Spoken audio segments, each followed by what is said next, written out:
everyone, welcome to ROSHNI's Food and Life. എന്തൊക്കെയുണ്ട് എല്ലാവർക്കും വിശേഷങ്ങളൊക്കെ സുഖമൊക്കെ ആയിട്ടിരിക്കുന്നുണ്ടോ?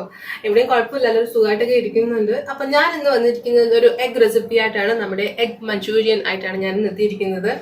സോ വളരെ ടേസ്റ്റി ആയിട്ടുള്ള ഒരു ഡിഷാണ്. നമുക്ക് കുറേ ചപ്പാത്തിയുടെ കൂടെയും ഫ്രൈഡ് റൈസിൻ്റെ കൂടെയും നന്നായിട്ട് കഴിക്കാൻ പറ്റുന്ന നല്ലൊരു റെസിപ്പിയാണ്.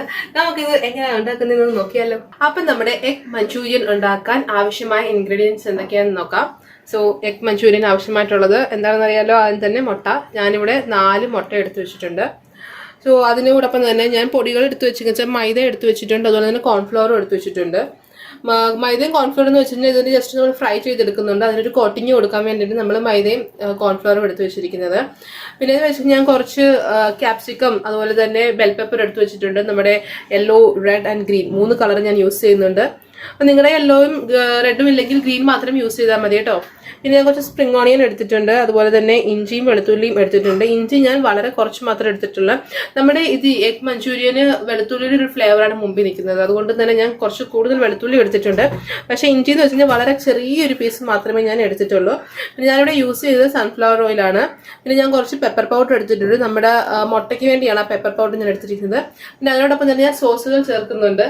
സോസ് എന്ന് വെച്ച് കഴിഞ്ഞാൽ ഞാൻ നമ്മുടെ ടൊമാറ്റോ സോസും സോയാ സോസും റെഡ് ചില്ലി സോസുമാണ് ചേർക്കുന്നത്.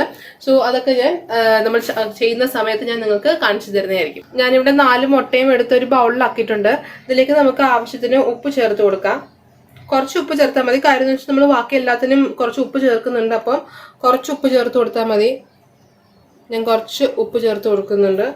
ഇനി നമുക്ക് ഇതിലേക്ക് കുറച്ച് പെപ്പർ പൗഡർ ആഡ് ചെയ്ത് കൊടുക്കാം. നമ്മുടെ കുരുമുളക് പൊടി കുറച്ച് ആഡ് ചെയ്ത് കൊടുക്കാം.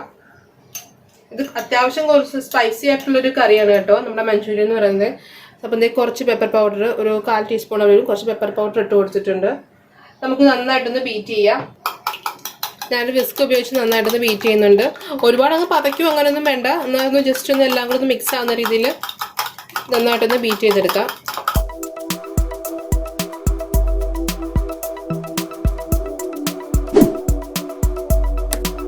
നന്നായിട്ടൊന്ന് മിക്സ് ചെയ്തിട്ടുണ്ട്. നമുക്കിതൊരു പാത്രത്തിലോട്ട് മാറ്റിയിട്ട് നമുക്കിത് സ്റ്റീം ചെയ്തെടുക്കാം. ഞാൻ ഇതുപോലൊരു കുഴിയുള്ളൊരു പാത്രം എടുത്ത് വെച്ചിട്ടുണ്ട്. ഞാൻ അതിലേക്ക് കുറച്ച് സൺഫ്ലവർ ഓയിൽ ഒന്ന് ബ്രഷ് ചെയ്ത് വിടുന്നുണ്ട്. ഇനി നമുക്കിതിലേക്ക് ആ നമ്മൾ ഉണ്ടാക്കി വെച്ചിരിക്കുന്ന മുട്ടയുടെ മിക്സ് ചേർത്ത് കൊടുക്കാം. മുട്ടയുടെ മിക്സ് ചേർത്ത് കൊടുക്കുകയാണ്. ഇനി നമുക്കിത് നമ്മുടെ ഇഡ്ഡലി കുക്കറിൽ, നമ്മുടെ ഇഡ്ഡലി തട്ടിൽ വെച്ചിട്ട് നമുക്കൊന്ന് സ്റ്റീം ചെയ്തെടുക്കാം. ഇതുപോലെയാണ് ഞാൻ വെച്ചിരിക്കുന്നത്. നമ്മുടെ ഇഡ്ഡലി തട്ടിൽ ഞാൻ കമഴ്ത്തി ഇട്ടിട്ട് അതിന്റെ പുറത്ത് നമ്മുടെ ഈ പാത്രം വെച്ചിട്ടുണ്ട്. നമ്മുടെ മുട്ട അടങ്ങിയിട്ടുള്ള പാത്രം വെച്ചിട്ടുണ്ട്. ഇനി നമുക്കിത് അടച്ചു വെച്ചിട്ട് വേവിക്കാം. നമ്മുടെ മുട്ടയൊന്ന് വേവിച്ചെടുക്കാം. സോ ഞാനിവിടെ മുട്ട വേവിക്കാൻ വേണ്ടി വെച്ചിട്ടുണ്ട്. അപ്പോഴത്തെ ആ മുട്ട വെന്ത് വരുമ്പോഴത്തേന് നമുക്കിവിടെ ഒരു ബാറ്റർ ഉണ്ടാക്കിയെടുക്കാം. നമ്മുടെ മുട്ടേനെ പൊരിച്ചെടുക്കാൻ വേണ്ടിയുള്ള ബാറ്റർ ഉണ്ടാക്കിയെടുക്കാം. ഞാൻ അതിനായിട്ട് ഒരു 2 ടേബിൾ സ്പൂൺ കോൺഫ്ലോറിന്റെ പൊടി ചേർക്കുന്നുണ്ട്. അതിനോടൊപ്പം തന്നെ ഞാനിവിടെ 1 ടേബിൾ സ്പൂൺ നമ്മുടെ മൈദയും ചേർക്കുന്നുണ്ട്. ഇനി നമുക്ക് ഇതിലേക്ക് വേണ്ടത് മുളക് പൊടിയാണ്. കുറച്ച് മുളക് പൊടി ചേർത്ത് കൊടുക്കാം. നിങ്ങൾക്ക് മുളക് പൊടി അല്ല പെപ്പർ ചേർക്കണം, കുരുമുളക് പൊടി ചേർക്കണമെങ്കിൽ ചേർക്കാട്ടോ. ഞാനിവിടെ മുളക് പൊടിയാണ് ചേർത്ത് കൊടുക്കുന്നത്. കുറച്ച് മുളക് പൊടി ചേർത്ത് കൊടുക്കാം. ഓൾറെഡി നമ്മൾ മുട്ടയ്ക്കകത്ത് കുറച്ച് കുരുമുളക് ഇട്ടിട്ടുണ്ട്. അപ്പം അതനുസരിച്ച് വേണം ഇവിടെ കുറച്ച് മുളക് പൊടി ചേർത്ത് കൊടുത്തിട്ടുണ്ട്. പിന്നെ ഉപ്പെന്ന് പറയുമ്പോൾ നമ്മൾ ഓൾറെഡി മുട്ടയ്ക്കകത്ത് ഉപ്പിട്ടിട്ടുണ്ട്. അപ്പം അതിനനുസരിച്ച് ഈ മാവിന് വേണ്ടി മാത്രമുള്ള, ഈ കോട്ടിങ്ങിന് വേണ്ടി മാത്രമുള്ള ഉപ്പ് ചേർത്ത് കൊടുത്താൽ മതി. കുറച്ച് ഉപ്പ്, ഒരു സ്വല്പം ഉപ്പ് ചേർത്ത് കൊടുത്തിട്ടുണ്ട്. അല്ലെങ്കിൽ നമ്മൾ ഉപ്പ് ചേർക്കുമ്പോൾ പ്രത്യേകം ശ്രദ്ധിക്കണം. നമ്മളിനി ഗ്രേവി ഉണ്ടാക്കുമ്പോൾ അതിനും കുറച്ച് ഉപ്പ് ഇടുന്നുണ്ട്, ഗ്രേവിക്ക് ആവശ്യമാണ്. അപ്പൊ അതിനെല്ലാം ആവശ്യമായിട്ടുള്ള ഉപ്പ് മാത്രമേ ചേർക്കാവൂ. ഇതെല്ലാം കൂടെ നമുക്കൊന്ന് മിക്സ് ചെയ്തെടുക്കാം. ഞാനിവിടെ വെള്ളം ഒഴിച്ച് നല്ലൊരു പേസ്റ്റ് പോലെ ആക്കിയിട്ടുണ്ട്. ഒരുപാട് ലൂസും അല്ല, എന്നാൽ ഒരുപാട് തിക്കും അല്ലാത്ത ഒരു ബാറ്റർ തയ്യാറാക്കിയിട്ടുണ്ട്. ഇതിൽ മുക്കിയിട്ടാണ് നമുക്ക് നമ്മുടെ മുട്ട വറുത്തെടുക്കാനുള്ളത്. പക്ഷെ നമുക്ക് മുട്ട വെന്ത് കഴിയുമ്പോൾ നമുക്ക് ഇതിൽ മുക്കി വറുത്തെടുക്കാം. ഞാൻ നമ്മുടെ മുട്ട ഇവിടെ പുഴുങ്ങി എടുത്തത്, നമ്മുടെ ഇഡലി തട്ടി വെച്ച് പുഴുങ്ങി എടുത്തത് ഇവിടെ ഞാൻ പീസാക്കി വെച്ചിട്ടുണ്ട്. ഞാനിവിടെ ചെറിയ ചെറിയ കഷ്ണങ്ങളായിട്ട് മുറിച്ചെടുത്തിട്ടുണ്ട്. നിങ്ങൾക്ക് കണ്ടത് ചെറിയ ചെറിയ കഷ്ണങ്ങളായിട്ട് മുറിച്ച് വെച്ചിട്ടുണ്ട്. നിങ്ങൾക്ക് ഇഷ്ടമുള്ള സൈസിലും ഷേപ്പിലും മുറിക്കാവുന്നതാണ്. എനിക്ക് തോന്നുന്നു കുറച്ച് ചെറിയ പീസ് നമുക്ക് വറക്കാൻ എളുപ്പമുണ്ട്. പിന്നെ അകത്ത് ഒരുപാട് വറക്കേണ്ട ആവശ്യമില്ല. ജസ്റ്റ് പുറമൊന്ന് ആ മാവൊന്ന് ബ്രൗൺ കളറായി വന്നാൽ മാത്രം മതി. കാരണം ഓൾറെഡി നമ്മുടെ മുട്ട കുക്ക്ഡ് ആണല്ലോ. നമുക്ക് ഇനി ആ ബാറ്ററിൽ മുക്കി ഒന്ന് വറക്കെടുക്കാം. നമ്മുടെ മുട്ട വറുത്തെടുക്കാനായിട്ട് ഞാൻ ഒരു പാൻ അടുപ്പത്ത് വെച്ചിട്ടുണ്ട്.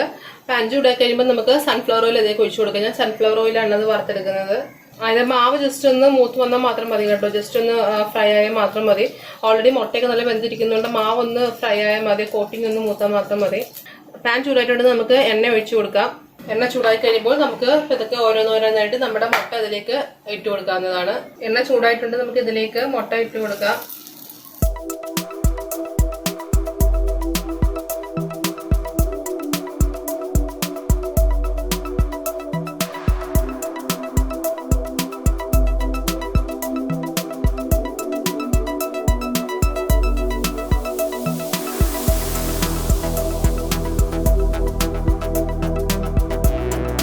ഒരു ജസ്റ്റ് ആയിട്ട് ഒരു ഗോൾഡൻ ബ്രൗൺ കളർ വന്നാൽ മാത്രം മതി കേട്ടോ, അല്ലാതെ മൊരിയേം അങ്ങനെ ആവശ്യമൊന്നുമില്ല.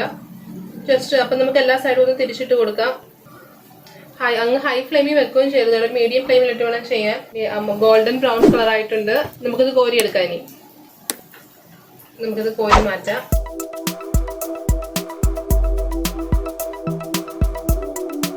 കോരുമ്പോൾ പ്രത്യേകം ശ്രദ്ധിക്കണം, തീ കൂട്ടിയിട്ടതിന് ശേഷം നമ്മുടെ ഹൈ ഫ്ലെയിമിൽ ഇട്ടതിന് ശേഷം മാത്രമേ എടുക്കാവൂ. അപ്പൊ അധികം എണ്ണ ഇത് കുടിക്കത്തില്ല, അല്ലെങ്കിൽ ഇത് ഒരുപാട് എണ്ണ പിടിച്ചെടുക്കും. അതുകൊണ്ട് പ്രത്യേകം ശ്രദ്ധിക്കണം.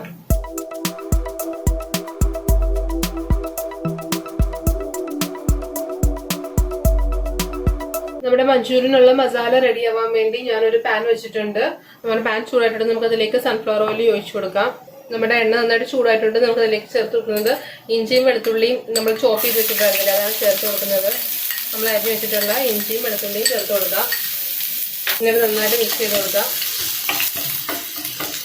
ഞാൻ പറഞ്ഞില്ല, ഇവിടെ വെളുത്തുള്ളി ഞാനിവിടെ കൂടുതൽ യൂസ് ചെയ്യുന്നത്, കാരണം അതിനൊരു വെളുത്തുള്ളിയുടെ ഫ്ലേവർ അല്ലേ എപ്പോഴും നമ്മുടെ മഞ്ചൂരിയനും ഒക്കെ നല്ലൊരു വെളുത്തുള്ളിയുടെ ഫ്ലേവർ അല്ലേ കൊണ്ടുവന്നിരിക്കുന്നത്. അതുകൊണ്ട് തന്നെ വെളുത്തുള്ളി ഞാനിവിടെ കൂടുതൽ ചേർത്തിരിക്കുന്നത്. ഇനി നമുക്ക് ഇതിലേക്ക് നമ്മുടെ സവാള ചേർത്ത് കൊടുക്കാം. ഇതിലേക്ക് നമുക്ക് 1 സ്പൂൺ ക്യാബേജും അതുപോലെ തന്നെ 1 സ്പൂൺ ക്യാരറ്റും ചേർത്ത് കൊടുക്കാം. നന്നായിട്ട് മിക്സ് ചെയ്യാം. ഉള്ളി ഒന്ന് ചെറുതായിട്ട് വഴഞ്ഞിട്ടുണ്ട്. ഇതിന് ഒരുപാട് അങ്ങ് വഴണ്ട ആവശ്യമില്ല, കാരണം ഇടയ്ക്കൊക്കെ ഒന്ന് ഉള്ളി കടിക്കേണ്ടത് നല്ലതായിരിക്കും. ഇതിലേക്ക് നമുക്ക് അരിഞ്ഞു വെച്ചിരിക്കുന്ന ബെൽ പെപ്പറും നമ്മുടെ ക്യാപ്സിക്കം ഇല്ലേ, നമ്മുടെ പല കളറിലെ യെല്ലോ, ഗ്രീൻ, 3 കളറിലെ ക്യാപ്സിക്കം ചേർത്ത് കൊടുക്കാം. നല്ല കളർഫുൾ ആയിട്ടുണ്ടല്ലേ, എല്ലാം കൂടെ വന്നിട്ട് നല്ല കളർഫുൾ ആയിട്ടുണ്ട്. നന്നായിട്ടൊന്ന് മിക്സ് ചെയ്ത് കൊടുക്കാം.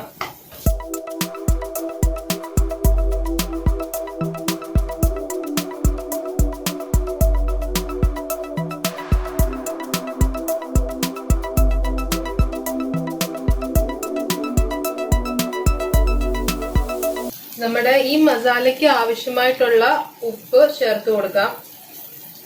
കാരണം നമ്മുടെ മുട്ടയ്ക്കൊക്കെ ഓൾറെഡി ഉപ്പുണ്ടായിരുന്നു, അതുകൊണ്ട് നമ്മുടെ ഈ മസാലയ്ക്ക് ആവശ്യമായിട്ടുള്ള ഉപ്പ് ചേർത്ത് കൊടുക്കാം. നമ്മുടെ ബാറ്റർ ഉണ്ടാക്കിയപ്പോഴും നമ്മൾ ഉപ്പ് ചേർത്തിട്ടുണ്ടായിരുന്നു. സോ നമ്മുടെ മസാലയ്ക്ക് ആവശ്യമായിട്ടുള്ള ഉപ്പ് മാത്രം ചേർത്താൽ മതി, അല്ലെങ്കിൽ എല്ലാം കൂടെ ഉപ്പായി ഭയങ്കര ഇതായിപ്പോൾ.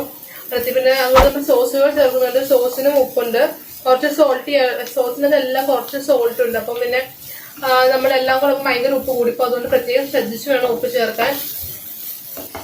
നന്നായിട്ട് വഴറ്റി കൊടുക്കാതെ എല്ലാം നന്നായിട്ട് വഴന്നിട്ടുണ്ട്. നമുക്ക് ഇതിലേക്ക് കുറച്ച് മുളക് പൊടി ആഡ് ചെയ്ത് കൊടുക്കാം.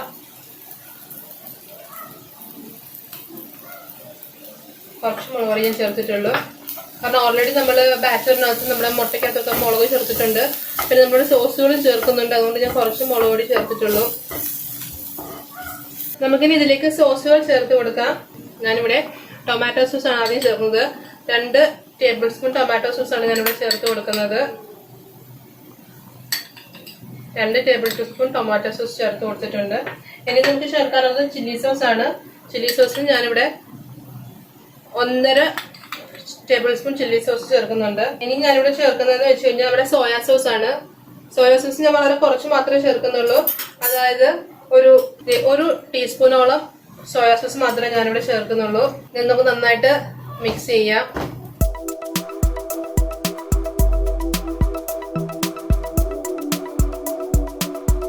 ഇനി ഞാൻ ചേർത്ത് കൊടുക്കാൻ പോകുന്നത് നമ്മുടെ കോൺഫ്ലവർ ആണ്.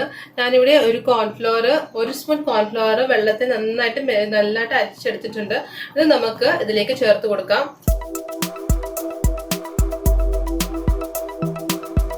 നന്നായിട്ട് മിക്സ് ചെയ്യാം. അപ്പോൾ അതിൻ്റെ ഒരു കൊഴുപ്പൊക്കെ നമുക്ക് കിട്ടത്തുള്ളൂ കേട്ടോ. നല്ലൊരു കൺസിസ്റ്റൻസിയിൽ വന്നില്ല, ഇപ്പം നിങ്ങൾക്ക് കാണാൻ പറ്റുന്നില്ല, നല്ലൊരു കൺസിസ്റ്റൻസിയിൽ വന്നിട്ടുണ്ട്. നന്നായിട്ട് മിക്സ് ചെയ്ത് കൊടുക്കാം.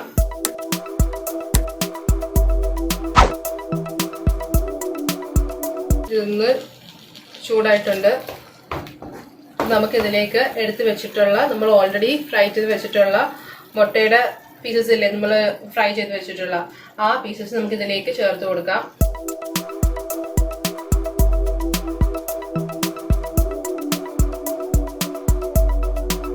എന്നിട്ട് നന്നായിട്ട് മിക്സ് ചെയ്ത് കൊടുക്കാം.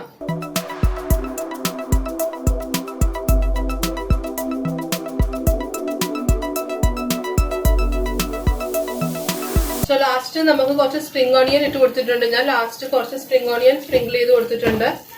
സോ ഇത്രയേ ഉള്ളൂ നമ്മുടെ എഗ് മഞ്ചൂരിയൻ ഉണ്ടാക്കാൻ. അങ്ങനെ നമ്മുടെ എഗ് മഞ്ചൂരിയൻ റെഡി ആയിരിക്കുകയാണ്. നമുക്കിപ്പം ഫ്ലെയിം ഓഫ് ചെയ്യാം. ഇത് നമുക്കൊരു സെർവിങ് പ്ലേറ്റിലോട്ട് മാറ്റാം. അങ്ങനെ നമ്മുടെ എഗ് മഞ്ചൂരിയൻ ഇവിടെ റെഡി ആയിരിക്കുകയാണ്. നല്ല രസമല്ലേ കാണാൻ, തന്നെ നമുക്ക് കഴിക്കാനൊക്കെ തോന്നും അല്ലേ. അപ്പോൾ ഇത് ഫ്രൈഡ് റൈസിൻ്റെ കൂടെ, നമ്മുടെ വെജിറ്റബിൾ ഫ്രൈഡ് റൈസിൻ്റെ കൂടെ, ചപ്പാത്തിയുടെ കൂടെ, അതുപോലെ തന്നെ നമ്മുടെ അപ്പം എല്ലാത്തിൻ്റെ കൂടെ നല്ലൊരു ഡിഷാണ് കേട്ടോ. അപ്പോൾ പിന്നെ ചോറിൻ്റെ കൂടെ വരെ നമുക്ക് കഴിക്കാൻ പറ്റും. നല്ല ടേസ്റ്റി ആയിട്ടുള്ളൊരു ഡിഷാണ്, നല്ല റെസിപ്പിയാണ്. സോ എല്ലാവരും ട്രൈ ചെയ്ത് നോക്കണം കേട്ടോ. അപ്പം എല്ലാവർക്കും ഈ വീഡിയോ ഇഷ്ടമായെന്ന് പ്രതീക്ഷിക്കുന്നു. എല്ലാവരും ഇഷ്ടപ്പെട്ട് കഴിഞ്ഞാൽ ഒന്ന് ലൈക്ക് ചെയ്യാൻ മറക്കരുത്. എല്ലാ ഫ്രണ്ട്സിനോടും റിലേറ്റീവ്സിനൊക്കെ ഒന്ന് ഷെയർ ചെയ്ത് കൊടുക്കണം. പിന്നെ എൻ്റെ വീഡിയോസ് ആദ്യമായിട്ട് ആരെങ്കിലും ഉണ്ടെങ്കിൽ സബ്സ്ക്രൈബ് ചെയ്യാൻ മറക്കരുത് കേട്ടോ. തൊട്ടടുത്തുള്ള ബെല്ലൈക്കൺ ഒന്ന് പ്രസ് ചെയ്ത് എങ്കിലേ നിങ്ങൾക്ക് നോട്ടിഫിക്കേഷൻ കിട്ടത്തുള്ളൂ. ഞാൻ വീഡിയോസ് ഇടുമ്പോൾ നിങ്ങൾക്ക് നോട്ടിഫിക്കേഷൻ കിട്ടണമെങ്കിൽ ആ ബെല്ലൈക്കൺ ഒന്ന് പ്രസ് ചെയ്തേക്കണം കേട്ടോ. അപ്പൊ അടുത്ത ഒരു അടിപൊളി റെസിപ്പി ആയിട്ട് ഞാൻ വേഗം വരാം. അതുവരെ ബൈ.